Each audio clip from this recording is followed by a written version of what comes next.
মনে রাখবেন, যে ময়দান থেকে একটা রোকন বের হবে সেই ময়দান আগে বাঁধতে হবে, সেই ময়দান বলতে হবে এখান থেকে একটা রোকন বের হচ্ছে।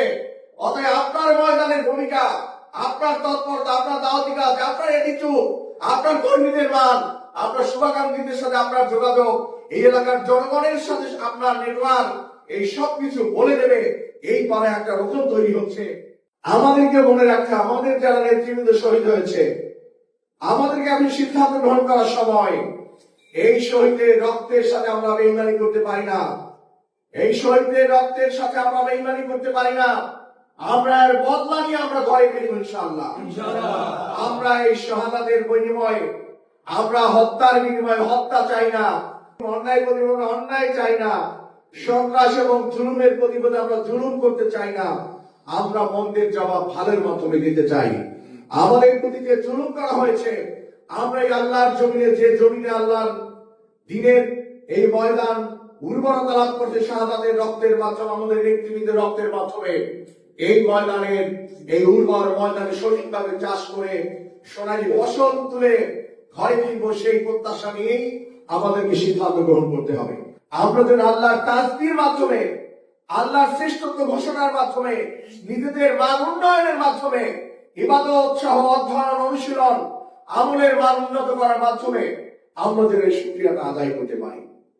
সেই মাওলানা মতিউর রহমান নিজামী এরপরে আরেকটি যে কথা বলেছিলেন যে একটি সাপ কামড় দিয়েছে বিদ্যাপুরে, এরপরে কিছুক্ষণ পরে সেই ছাত্রী ছটফট করে মারা গিয়েছে।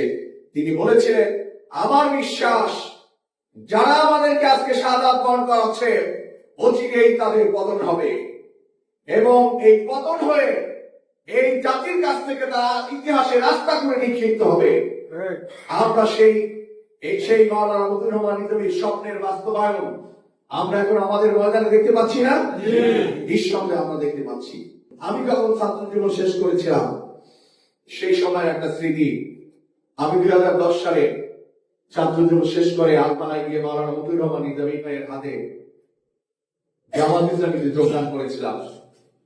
সেদিন আমার যোগদান পত্রে মাওলানা মতিউর রহমান নিজামী আমাকে তার নিজের হাতে একটা স্বাক্ষর করে অটোগ্রাফ দিয়ে ফর্মটা আমার হাতে দিয়েছেন। আমি ফর্মটা পুরো জমা দেওয়ার সময় উনি বললেন যে তুমি কি এখন ঢাকায় থাকতে চাও নাকি এলাকায় ভালো থাকতে চাও? বললাম যে আপাতত ঢাকায় থাকতে চাই। উনি বললেন এলাকার দিকে খেয়াল রাখো। এরপরে উনি বললেন যে তুমি খুব দ্রুত রোকন হয়ে আমার সাথে দেখা করবা। আমাকে বললেন যে দ্রুত রোকন হয়ে আমার সাথে দেখা করবা। আমি ওনার কাছ থেকে বিদায় নিয়ে এসে সিঁড়িতে যখন আসলাম, সেই সময় দেখা